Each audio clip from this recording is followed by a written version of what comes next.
आधा पैसा जो हमारा टैक्स का वो तो चला जाता है कर्जों की किस्तें अदा करने में। हम बड़ी मुश्किलों से पैसा निकालते हैं अपनी एनवायरनमेंट को बचाने के लिए। वो मुल्क जो सबसे ज्यादा पोल्यूट भी करते हैं, जिनके पास पैसा भी ज्यादा है, उन सारे मुल्कों को सपोर्ट करना चाहिए जो कि क्लाइमेट की जंग लड़ रहे हैं। माहौलियात को बचाने के लिए बड़ी मुश्किल से पैसे निकालते हैं। जो पैसा बचता है वो कम होता है। टैक्स का आधा पैसा कर्जे की एक साथ अदा करने में चला जाता है। वज़ीर-ए-आज़म इमरान खान का आलमी यौम माहौलियात की मरकजी तकरीब से खिताब। बोले, माहौलियात का ख्याल ना रखा तो भारी कीमत चुकाना पड़ेगी। दुनिया में पानी का बहुत बड़ा मसला आने वाला है। एक सूबा कहता है उसका पानी चोरी हो गया, कम पानी मिल रहा है।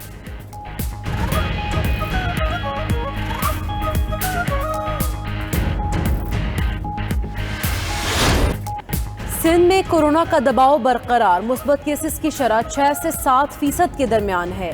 सिंध में कोरोना की तीसरी लहर दीगर इलाकों की निस्बत ताख़ीर से आई। मुआविन खुसूसी सेहत फैसल सुल्तान का कहना है मुल्क में रवा हफ्ते कोरोना की मुस्बत शरह मुसलसल कम होकर 4% पर आ गई।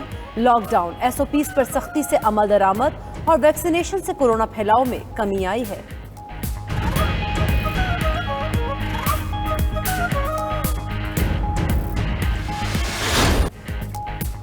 ताजरों का दुकानें रात 8 बजे तक खोलने का मुतालबा। सिंध हुकूमत के मुज़ाकरात। सूबाई वजीर नासिर हुसैन शाह कहते हैं ताजरों ने मार्केट्स रात 8 बजे तक खोलने का ऐलान वापस ले लिया। उम्मीद है पीर को इजलास में ताजरों के बहुत से मुतालिबात मान लिए जाएंगे। सिंध हुकूमत ने NCOC के फैसलों के मुताबिक सख्ती की।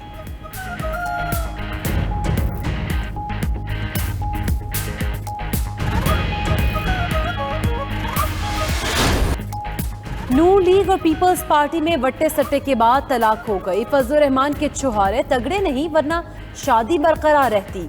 सियासत मौलाना की बस की बात नहीं, निकाह पढ़ाया करें। फवाद चौधरी का तंज। मजीद कहा ऑपोजिशन तिनकों की तरह बिखर गई। फजलुर रहमान, बिलावल भुट्टो और मरियम नवाज का किबला अलग अलग है। नून लीग और पीपल्स पार्टी ने मुल्क को गिरदाब में फंसाया, मौजूदा हुकूमती काविशों से बाहर आ गया।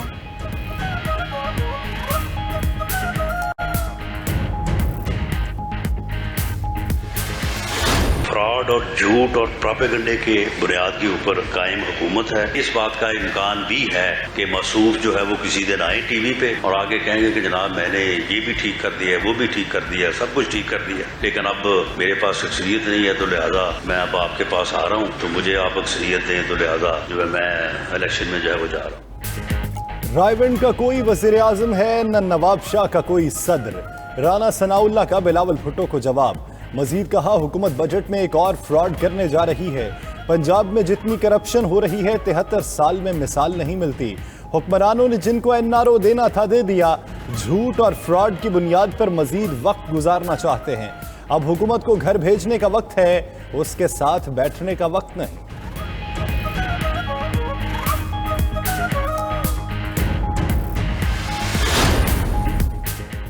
हुक्मरानों ने पहले दवाइयों के 500 अरब खाए, अब कोरोना रिलीफ पैकेज खा गए। मुस्लिम लीग नून का इल्जाम, कोरोना रिलीफ पैकेज से मुतालिक ऑडिटर जनरल की रिपोर्ट मंजर-ए-आम पर लाने का मुतालबा। मरियम औरंगजेब कहती हैं 1200 अरब की खती रकम पर ऑडिट रिपोर्ट पब्लिक होने से रोकी जा रही है। ऑडिटर जनरल ने कोरोना रिलीफ पैकेज में संगीन बेज़ाब्तगियों की निशानदही की।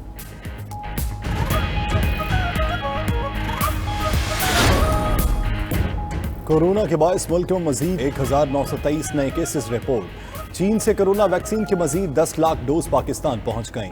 USAID ने पाकिस्तान को कोरोना से बचाव के आलात फराहम कर दिए। मुल्क भर में तमाम तालीमी इदारे पीर को खुलेंगे। पंजाब में दाता दरबार समेत 544 वक्फ मज़ारात भी खुल गए।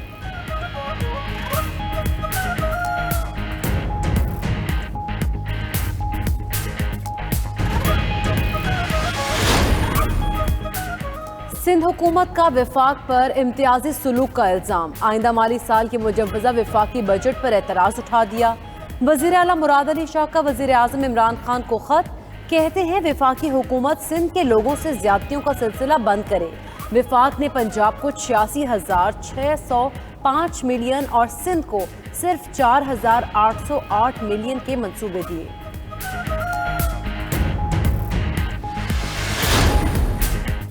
हुकूमत को जबरदस्ती मुफ्त मशवरे देते हैं, लेकिन हुकूमत वाले हर बार ये मत कहें हम नए हैं, हम अब पुराने हो चुके। स्पीकर पंजाब असेंबली चौधरी परवेज इलाही का कहना है नून लीग की हुकूमत ने काफ लीग के कई मंसूबे बंद कर दिए।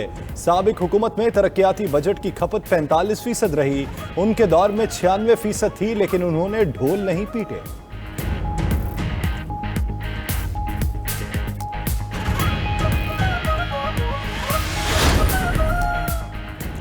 अफगान मुशीर कौमी सलामती की पाकिस्तान पर इल्जाम तराशी। वजीर खारजा शाह महमूद कुरैशी का इजहार बरहमी।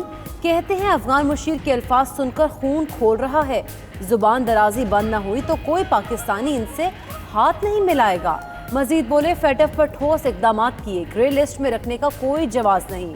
मसला कश्मीर पर आइंदा बरस इस्लामी ममालिक के वज़ीर खारजा को पाकिस्तान बुलाया जाएगा।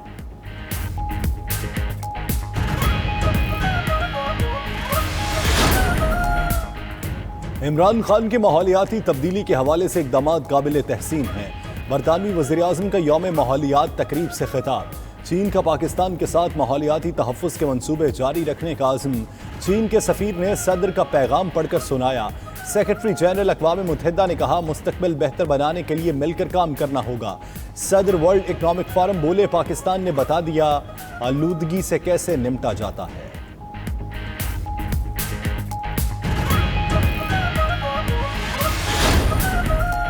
फारूक सत्तार और अनीस एडवोकेट सीटीडी में तलबी पर पेश। 45 मिनट तक तफ्तीश में 21 सवालात किए गए। फारूक सत्तार ने इल्जामात की तरदीद कर दी। मीडिया से गुफ्तगू में बोले उन्होंने हमेशा अमन की बात की है। अनीस एडवोकेट बोले अगर किसी गलत काम में मुलव्वस होते तो पाकिस्तान वापस ना आते।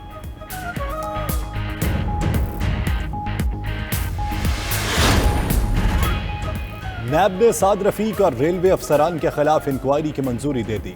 लीगी रहनुमा चौधरी शेर अली और साबिक DG anti corruption Muzaffar Ranjha के खिलाफ भी इंक्वायरीज होंगी। नैब एग्जीक्यूटिव बोर्ड इजलास में 10 इंक्वायरीज की मंजूरी दी गई। चेयरमैन नैब ने कहा बड़ी मछलियों के खिलाफ मेगा करप्शन मुकदमात को अंजाम तक पहुंचाना वलीन तरजीह है।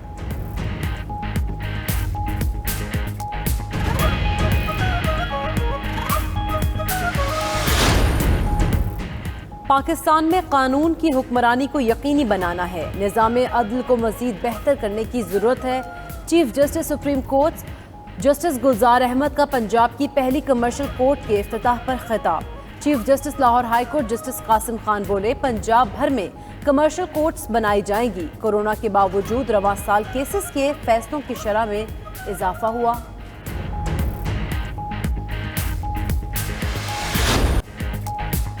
पीएसएल के बकिया मैचेस के आगाज में सिर्फ 4 रोज बाकी। करंतना मुकम्मल करने के बाद टीम्स की भरपूर प्रैक्टिस जारी। पेशावर ज़ल्मी और मुल्तान सुल्तान से खिलाड़ियों की शेख जायद स्टेडियम में भरपूर ट्रेनिंग। लाहौर कलंदर्स के राशिद खान पीएसएल दोबारा खेलने के लिए पुरजोश। कोयटा ग्लैडिएटर्स के नसीम शाह 100% कारकर्दगी दिखाने के लिए पुरजोश।